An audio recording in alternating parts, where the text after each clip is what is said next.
A Boeing 747 carrying 524 people careens out of control in the skies above Japan. Alarms blare in the cockpit as the pilots desperately grapple with an aircraft which seems to have a mind of its own. Oxygen masks drop from the ceiling, and terrified passengers write last-minute notes to loved ones. What has caused the massive tail to explode off the aircraft, and will the pilots be able to coax their stricken plane back to the airport? This is the story of Japan Air Flight 123. On the evening of August 12, 1985, 509 passengers and 15 crew boarded a Boeing 747 operated by Japan Airlines at Tokyo's Haneda Airport. They were bound for Osaka, about an hour to the southwest. This route was one of the busiest in Japan, with thousands of people making the journey up and back every day. And on this day, Flight 123 was full to the brim.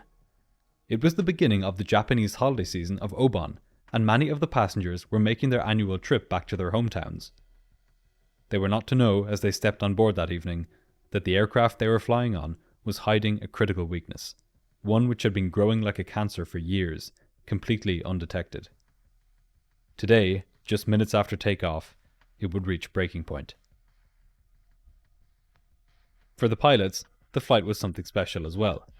Sitting in the captain's seat was 39-year-old First Officer Yutaka Sasaki. He would be acting as the captain for this flight, under the watchful eye of the flight's actual captain. With just under 4,000 hours of total experience to his name, Sasaki was being promoted to captain on the 747, having been first officer on it for the last 6 years.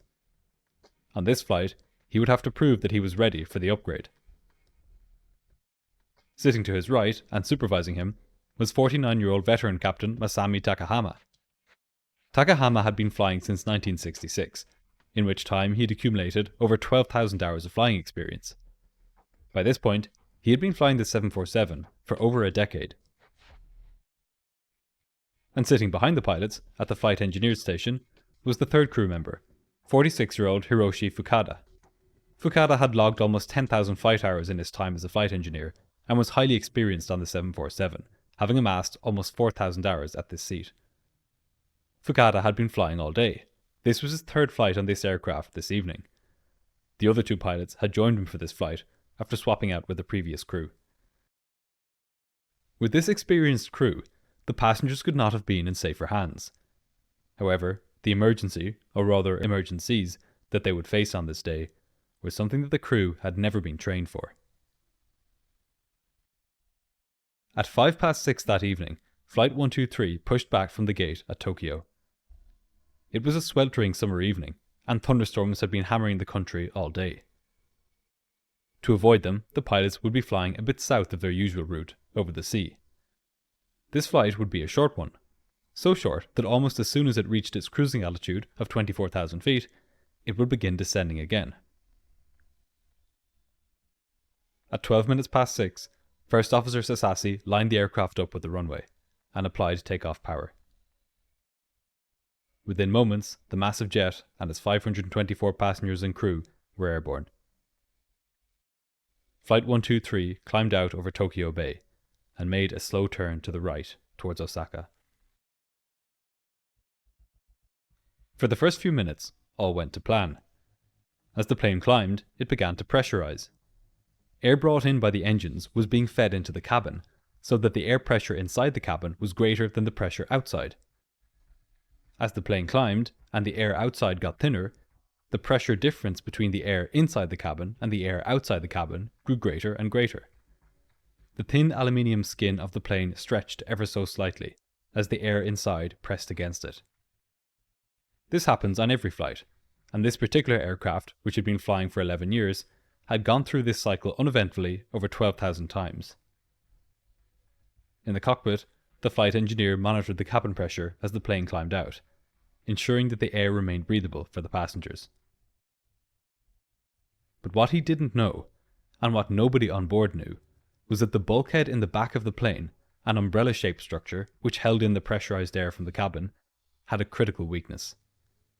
Years earlier, while landing at Osaka, the plane had landed hard on its tail, causing significant damage to this bulkhead. The damage was so bad that the plane was grounded and extensive repairs were carried out. But the repairs to the bulkhead had not been carried out correctly. This meant that every flight since this incident, as the plane climbed and the air inside the cabin pressed against the bulkhead, tiny cracks began to grow. And now, after 12,319 flights, as the plane cruised high above the Pacific, this bulkhead catastrophically gave way. What you're now about to see is a completely accurate rendition of the flight's journey from this point on. The position and movement of the plane, as well as the audio you're about to hear, has been meticulously imported directly from the flight data recorder of this flight. Pandemonium erupted on board, as the pressurized air inside the cabin forced itself out of the hole which had now opened up in the rear of the plane. This wave of pressure blasted off a huge section of the aircraft's tail, including the rudder, the auxiliary power unit, and several other critical components and control systems. In the passenger cabin, everything that wasn't tied down was torn loose and propelled out the back of the plane by the torrent of air. Ceiling panels in the rear of the cabin were torn loose and flung back into the void as well. The passenger oxygen masks dropped immediately, and the passengers scrambled to attach them to their faces. In the cockpit, the cabin altitude alarm was blaring, alerting the pilots that the air inside the plane was now too thin to breathe. But as the pilots were about to learn, that was the least of their problems. The captain decided that they had better turn back to Tokyo and land immediately. He set the transponder's squawk code to 7700, the universal distress signal. Then, he instructed the first officer to turn the plane to the right, back towards Tokyo.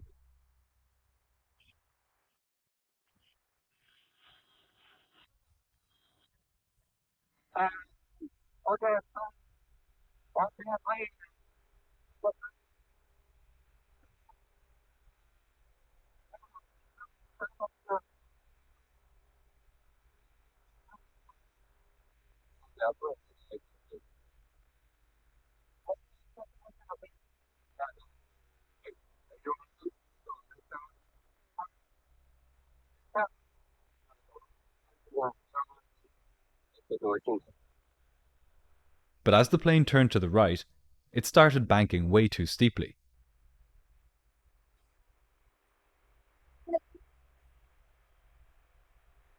But no matter what the first officer did, he couldn't turn the plane back to wings level. This pointed to an extremely concerning possibility. It suggested that the hydraulic systems, which powered the plane's flight controls, had lost pressure. The flight engineer watched in horror as all hydraulic systems bled out.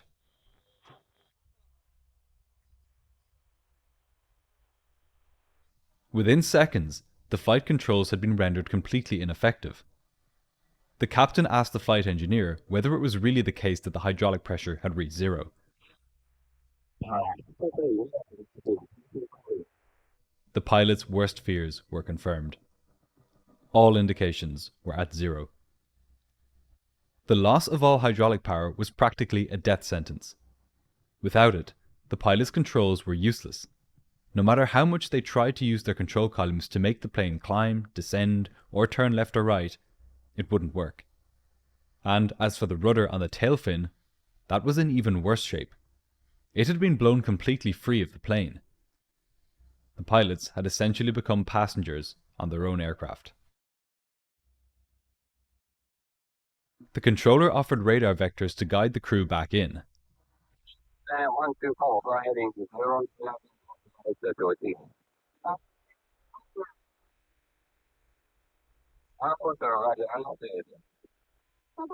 For air traffic control, this was the first sign that this was a serious emergency.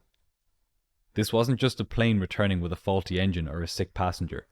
It was out of control.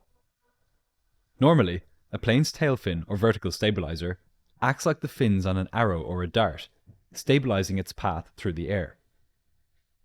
Without it, Flight 123 began to swing from side to side like a falling leaf, in a phenomenon known as Dutch roll.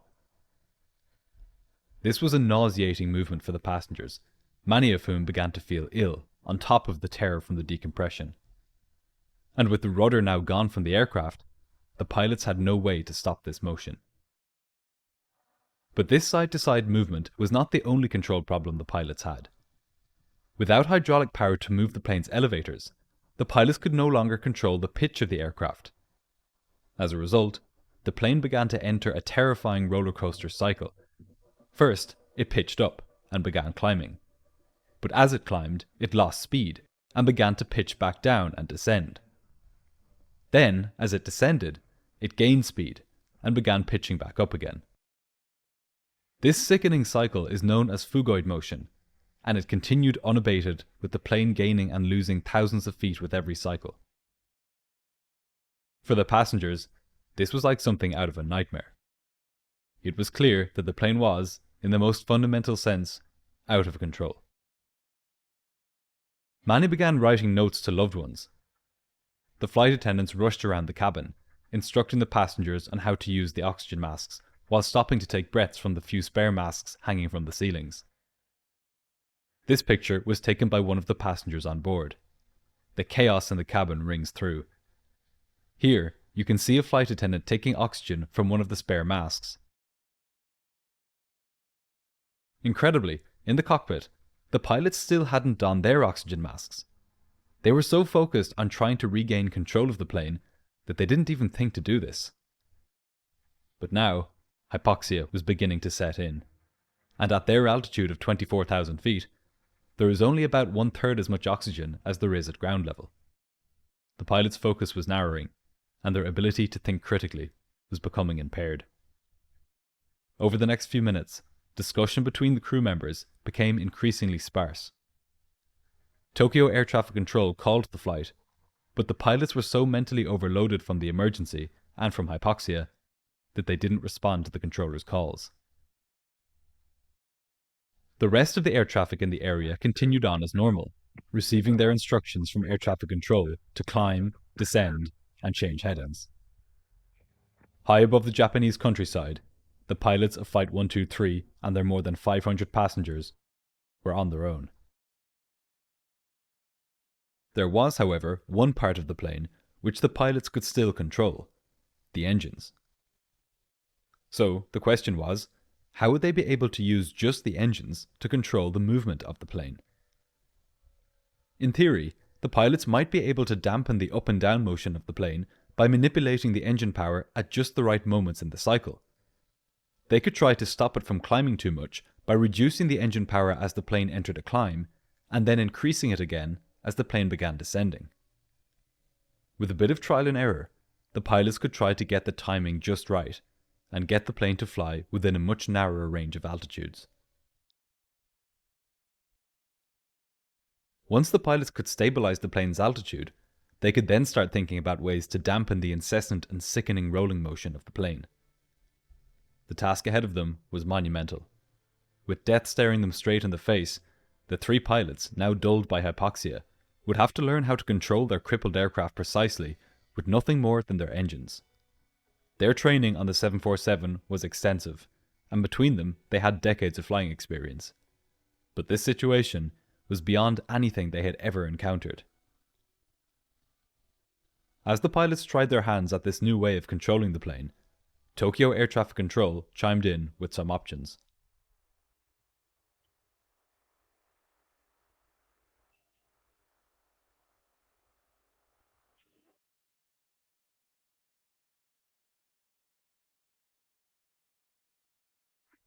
The captain decided that he would rather return to Haneda than fly to Nagoya, which was closer. Haneda was bigger and had more extensive emergency services. If he could make it to a runway, it was going to be more of a controlled crash than an emergency landing. He would need all the help he could get for his 509 passengers. The controller could hear the stress in the captain's voice, and to lighten his workload, he told him that he could now speak in Japanese. Meanwhile, the flight engineer spoke via interphone with the flight attendants in the back of the aircraft, trying to get a grasp of what had happened. At this point, the pilots were still completely in the dark about the nature of the damage to the aircraft.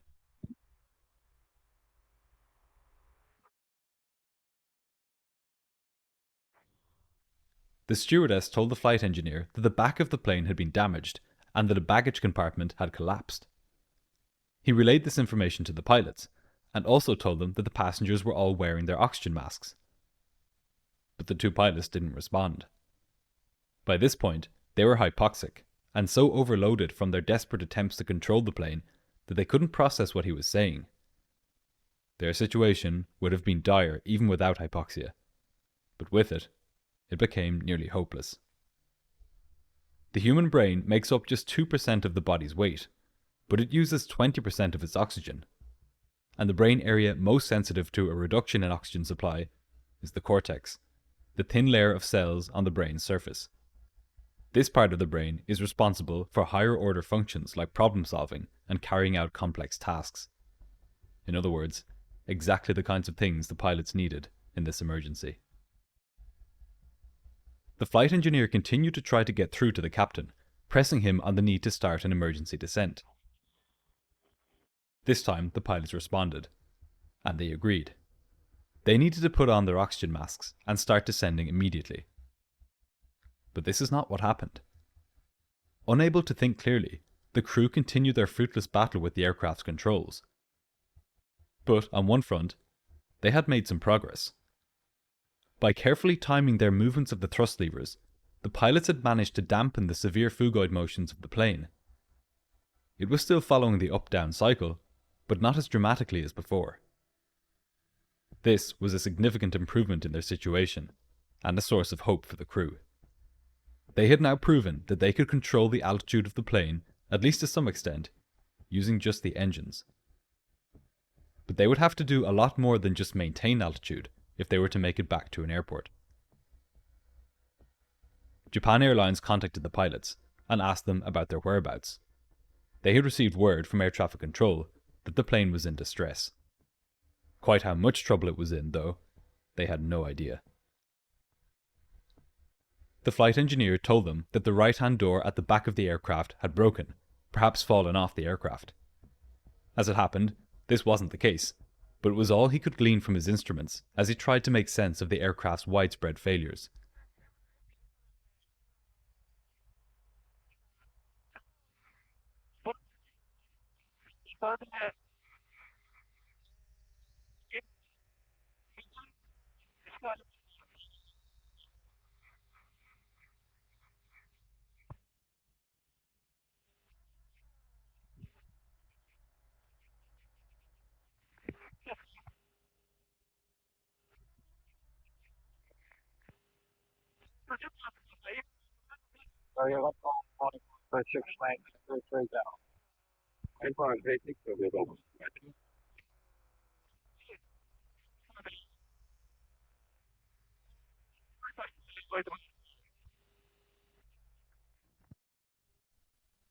But at that moment, the flight was not in an emergency descent.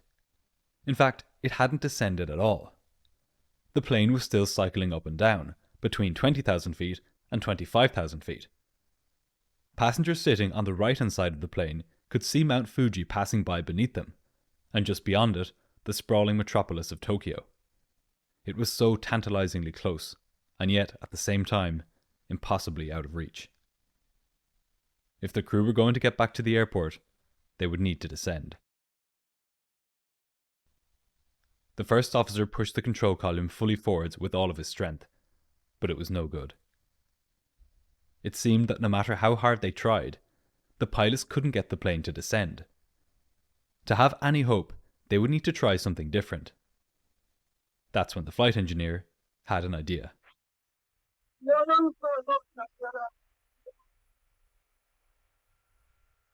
It was a good idea. Lowering the landing gear would slow the plane down, which would help it descend.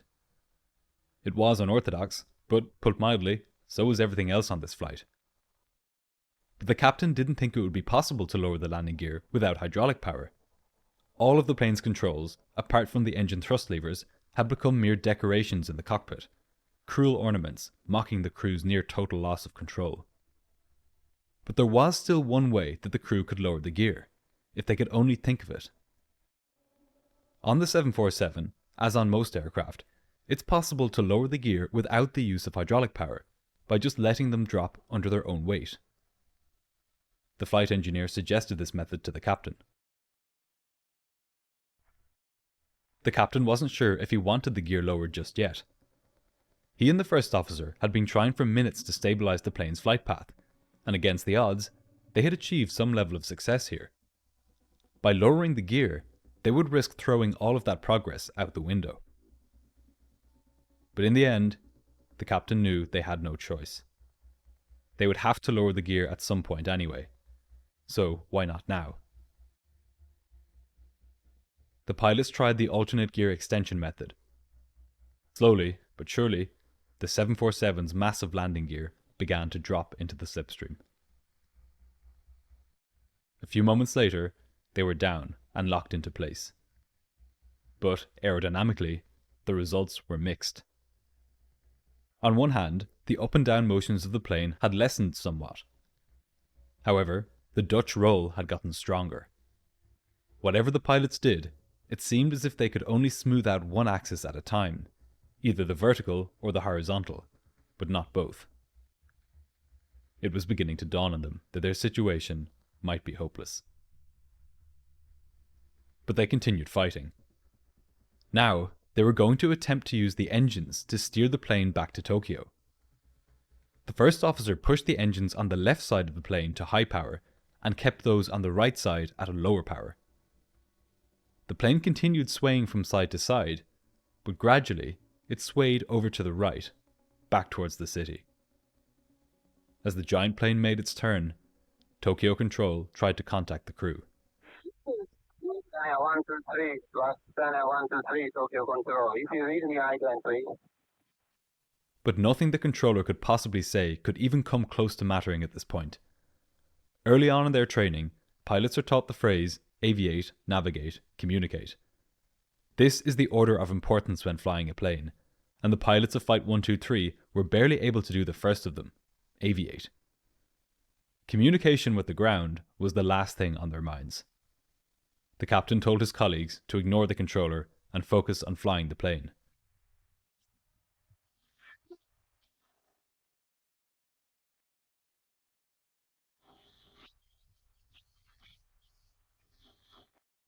With reduced power on the engines and the gear fully extended, the plane finally began to descend. For the first time since leaving Tokyo, the plane had now dipped below 20,000 feet.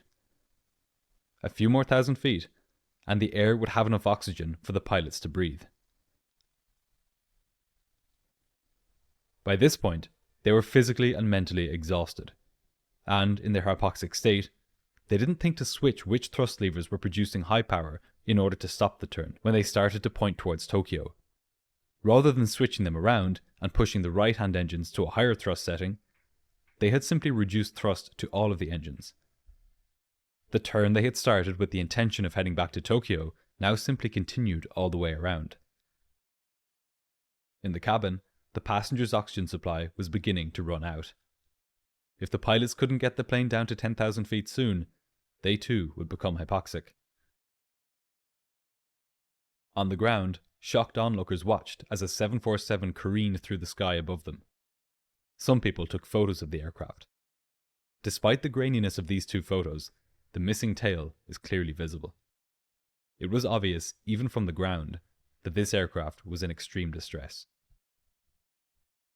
But the only ones who could do anything about that were the three men in the cockpit, and even they were barely hanging on. As the plane descended, the amount of oxygen in the air slowly began to rise. Gradually, the pilot's mental capacity returned. Mere reflex and half-conscious reaction was beginning to be replaced by conscious, deliberate thought. For the first time since the explosion, the crew could now think about their situation, rather than just react to it. And as they did, the true gravity of the situation became apparent to them.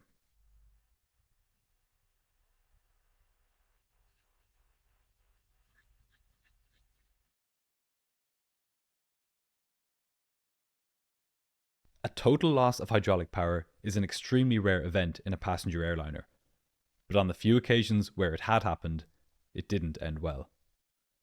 The pilots of Flight 123 were well aware of this as they regained lucidity at lower altitudes.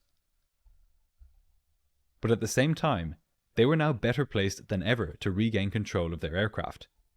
No longer suffering the dulling effects of hypoxia, they would finally be able to coordinate their problem-solving efforts and work together as a crew. In the passenger cabin, a flight attendant made an announcement to the passengers that they would soon be able to take their oxygen masks off.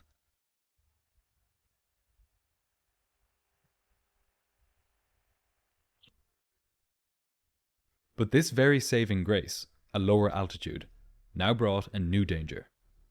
Straight ahead of the plane loomed a towering mountain range.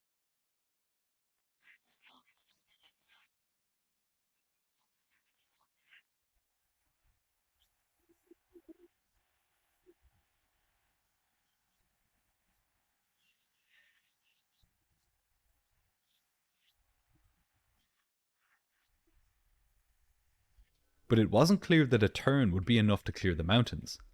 They would also need to climb back up to a higher altitude.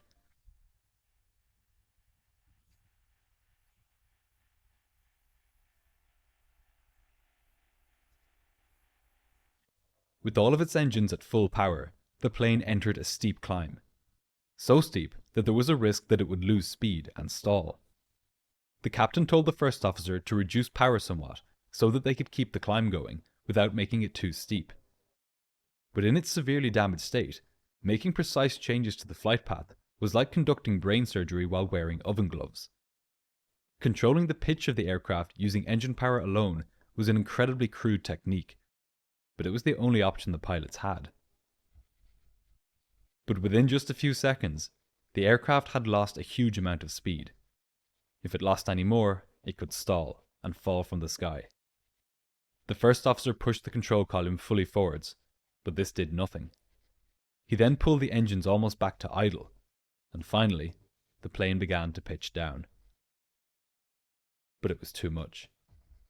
The gigantic aircraft, now flying at just 9,000 feet, entered a terrifying dive.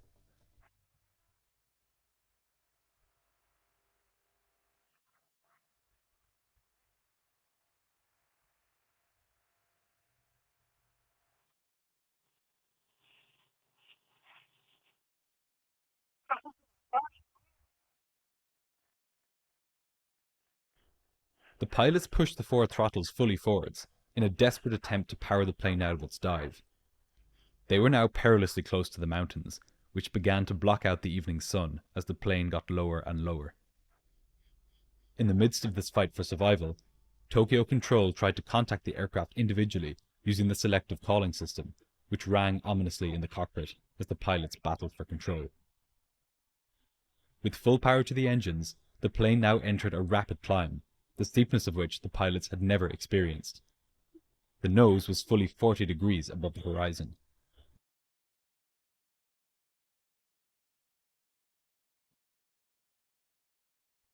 Then, as the airspeed rapidly bled off, a new warning joined the fray. The stick shaker vibrated the pilot's controls violently, alerting them to an impending stall.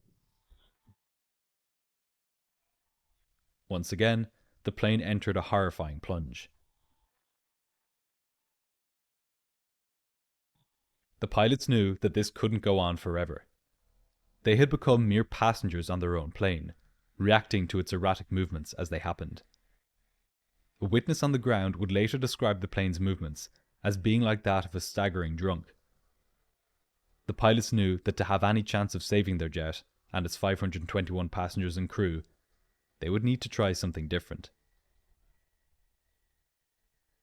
The first officer suggested lowering the flaps. These would allow the plane to fly at lower speeds, reducing the risk of stalling. There was also a chance that they would provide some much needed stability to the plane's flight path. But without hydraulic power, the only way to lower the flaps was via the plane's backup electrical system. The pilots activated this system and began lowering the flaps. At a snail's pace, powered by the electrical system rather than the immensely more powerful hydraulic system, the plane's flaps began to extend. The first officer continued his Herculean efforts to bring the giant aircraft under control, and this time, it seemed to be working. By carefully timing his movements of the thrust levers, he had managed to arrest the plane's roller coaster motion. For the first time since the beginning of the emergency, the plane was now flying roughly level. The crew were now cooperating fully, their minds no longer dulled by hypoxia. This was their chance. They had to make it back to the airport now. The The pilots contacted Tokyo Approach Control, but they were so disoriented from the plane's violent movements that they had completely lost track of where they were. How far were they from Tokyo now? Where would they have to point the plane to get back there? The flight engineer asked the controller. They were 55 miles northwest of Haneda, not that far for a 747. They could cover that distance in a matter of minutes. If they could turn their plane around and head towards Tokyo, there was a chance that they would be able to make it back in. And given their newfound stability, this was beginning to look possible. The first officer pushed the throttles forwards to counteract the drag that the flaps were now creating. But the flaps, which initially helped the pilots stabilize the plane, now slowly began to turn against them. Rather than stopping at a certain point, the flaps continued to extend. And as they did, the flaps on the left wing began to extend further than those on the right wing. This created more lift on the left-hand side of the plane, pulling that wing skywards and putting the aircraft into a gradual right-hand turn. Degree by degree, the pilot's hard-won control was beginning to slip away from them. As the plane banked to one side, the captain called for the flaps to be lowered further, to 10 degrees. He didn't realize it, but by this time, the flaps were already at 15 degrees, and were continuing to drop even further. Second by second, the imbalance between the flaps on the left and right wing only became greater. The first officer pushed the thrust levers forwards, but for some reason, he pushed the ones on the left side to a higher power than the setting for those on the right-hand side. None of the crew noticed this, and the plane began tipping over.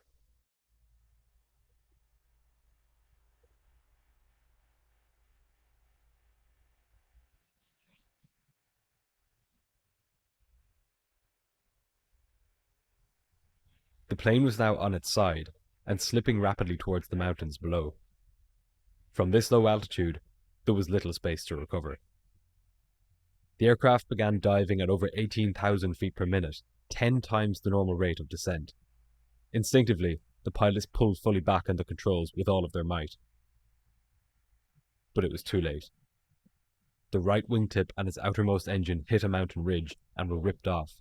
The plane spun onto its back and careened into the mountainside at hundreds of kilometers per hour, igniting into an enormous fireball. Air traffic controllers watched on helplessly as the plane disappeared from their radar screens. They tried to contact the pilots, but got no response. Just 1 minute later, their worst fears were confirmed when a Japanese military aircraft reported seeing a huge burst of flames in the Nagano Mountains. The US Air Force had a plane flying nearby and offered to help to search for survivors, even though it looked like there would be none. But Japanese authorities rejected this offer, preferring to send their own country's rescue forces to the scene of the crash. However, because they didn't believe anybody had survived the crash, the Japanese didn't dispatch their rescue teams to the crash site until dawn the next morning. A full 12 hours had passed by the time they arrived, and doctors who arrived on site said that passengers whose lives could have been saved had they been discovered sooner had succumbed to their injuries during this time.